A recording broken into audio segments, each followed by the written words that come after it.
I'm really excited to share an interview we just did with Earl Childs today. Earl's worked on almost every type of project in just about every role and has been an incredible resource for the Current Sets team as we've started the company over the last 2 years. Thanks for listening, and we hope you enjoy. I've been in construction now, managing projects for approximately 30 years. Started out uh, going to get my degree in construction from Auburn University. After serving active duty, used GI Bill, go to college, did the whole thing. But while I was there, I got the opportunity to co-op and did some hospitals, and then once I graduated, I started building schools. I was able to build some casinos, built um, lots of multifamily, built museums, hospitals, everything in between. Um, and the last 10 years have primarily been multifamily from high rises to wood frame construction. So, yeah, it's been great. And I enjoy what we do, and I love building things. Something you've said in the past is that you've held almost every position on a job site. I have even starting out as a young buck. I was a laborer for Wheelbarrow Mason that lived down the street, and I've done project engineer, assistant superintendent, assistant project manager, project executive, all the way up to vice president of construction. What are some of the guiding principles for driving a good project forward? That's a great question. Things have changed over the years, but the fundamentals are always the same. And I think that's a lot of times what happens. We forget about the fundamentals and what we started out with. But I think to start out with, it's really understanding and knowing your construction documents and what those and knowing your contract. So I've always said that, or been taught that all we do all day is we communicate and we manage expectations. Um, and it's our responsibility when we're communicating to the rest of the project delivery team that we manage those expectations just as well as it is theirs. And I think there's a lot of expectations that are assumed and aren't communicated very well. And it just seems to get more and more fuzzy in our industry lately. So, yeah, I think that's important. Really, establish those expectations and communicate them up front in the beginning and know what they are by all parties. When you're going through kind of that onboarding of the project as a group, are you looking for design issues, or are you just trying to familiarize yourself with the project?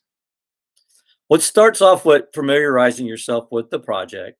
And as you're familiarizing yourself with the project, what you'll see is you'll start finding just design issues that haven't been necessarily coordinated, or there could be some errors in the way that they were drawn. Just a lot of it comes through because we're drawing faster and we're having revisions quicker, but haven't been properly vetted to make sure that all of the clashes and the different coordination has been done correctly.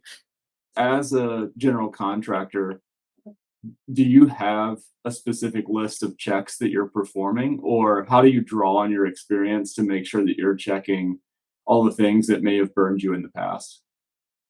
It's mostly based on experience, and unfortunately, when someone's new, they won't have been through that and had opportunities to know that. Making sure that the grades are right on civil, so that when we pour our structure, that we're going to have the finished floor at the right elevation and not the exterior is going to be too high, and just all these little things, that nuances that you learn throughout your career. But we have created some, and a lot of people do. They create lists. I'm a big advocate of lists to go through and check from civil all the way through structural and architectural, and then the MEP coordination is done. When Andrew and I were working with you early in the Current Sets days, you've always talked about lean and lean principles.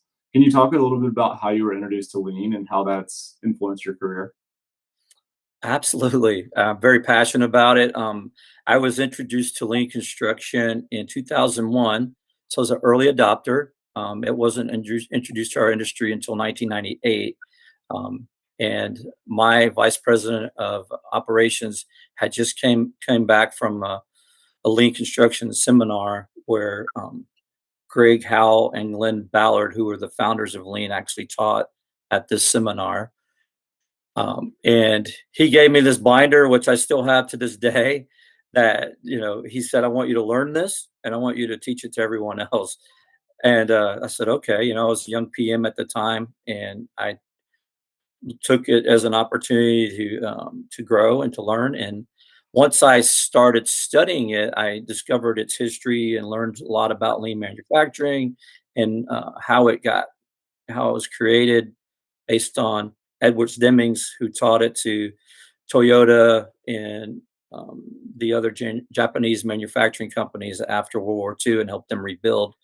But it really goes back to the principles that some of the founding industries in the United States were built upon that were successful, like Ford. Henry Ford created a lot of these things, but it's based on two principles: respect for others and continuous improvement. So, respect for others, how do we respect others? We focus on reducing and eliminating waste. And there's 8 types of waste as identified in construction. And I use the acronym Tim Woods to help remember them. But there's transporting, inventory, motion, waiting, over processing, overproduction, defects, and skill sets. And if you just went after one of the 8 and just went after defects, there's enough historical data out there that can quantify and substantiate and back up this. There's opportunity to save 20% of your budget and 20% of your schedule. Um, and that's huge. So I always tell everybody, if you just go after one, if you just went after defects and try to focus on eliminating rework, you could save 20% of the time and 20% of the money. The worst thing on a construction project is a surprise, and there's a bunch of different ways that a project team is surprised. There's weather, there's personnel surprises, there's these design defect surprises that we're talking about, and a lot of the design ones, in my opinion, are more controllable than the others, right? It's Yeah. sorry, that wasn't a question. No, absolutely. I 100% agree with you. Let's focus on the things that we can control, and that would be to get our design right and eliminate those types of defects. Because rework is extremely damaging to the morale of the team on the project. They don't. A lot of times, people will go back and say, when I was working my way up through the field, and we had to go do something again, they'd say, "Well, it's job security. You get to go do it again." Well, we took pride in what we're doing, and so do those guys out there in the field. They don't care if they're getting paid for it again. They really, the morale is affected. So then your quality starts going down. It affects everything. So it's really important to do everything you can to eliminate rework and defects. What was your early excitement about what we were doing at Current Sets?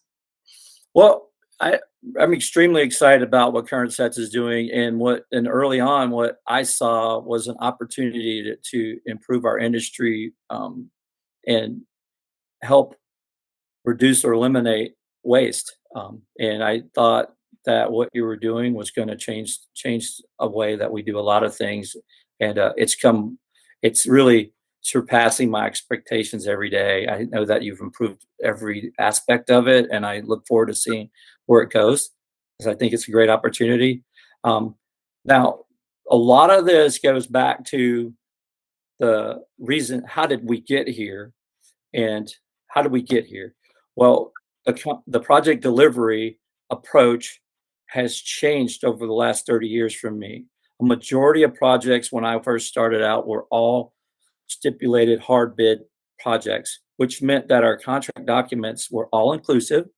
They were much more coordinated up front by all aspects because the architect was actually hired to do contract administration and they hired the other consultants. They hired the mechanical, electrical, the plumbing, the structural, the civil, and they all reported to the architect. Over the years, that project delivery has changed and evolved into it's that project delivery is still an option out there and primarily used in public projects. But even those are changing now to negotiated. And right now, the preferred method for project delivery, I would say, across the board in all areas of construction is a general a cost plus. I'm sorry, a GMP, guaranteed maximum price. So guaranteed maximum price means that it's negotiated. There's an architectural intent design. The architect is not paid to do contract administrative work. They don't hire the other consultants that work directly for them. They actually end up having the owner will hire them themselves. So you're missing that forced coordination person, and you're relying on everyone to do their part and coordinate together. Unfortunately, there's not a lot of language in the contracts in the new approach that we're using that forces those design consultants to actually work together and to coordinate up front. And a good general contractor will do their best to get involved early on and try to force that communication coordination, but they still have a challenge with what type of platform they can use to do that. And that's where current sets comes into play because it does have that platform. It does give us that opportunity for us all to coordinate together and make sure that all these disciplines are working together and in alignment. If you're a project team thinking about using current sets, how do you think about making that call on whether to sign up for a design review, and how do you engage with the current sets team? That to me is a priceless opportunity.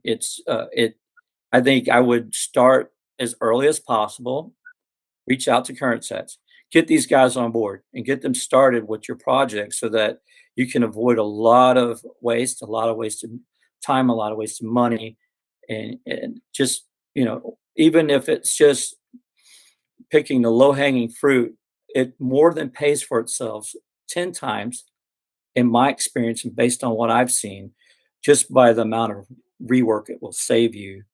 So it's about timing. It's about getting involved early and reaching out to current sets and asking them to check out one of your projects. It will definitely pay for itself. Guarantee it. Early in my career, I was sold a little bit to go work on a job site outside of Augusta, Georgia, 40 miles south of Augusta, Georgia, and it wasn't the most popular job site to go to.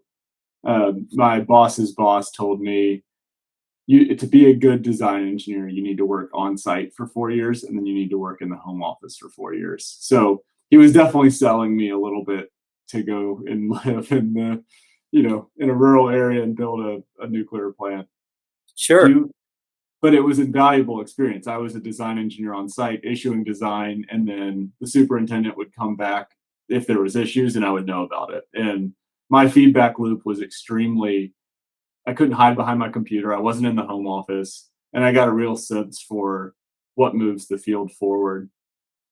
From what I see, it feels like people on both sides of a project, both the architect in the home office and the contractor in the field, they want to understand the intent. They want to understand, what's happening in the other space. Like, why was it designed this way, or um, why is the field having issues with this? I don't understand. I've built multiple projects. Like, how do you have any advice for people on both sides of the equation for how to work with each other and how to understand the different perspectives to bring a project together?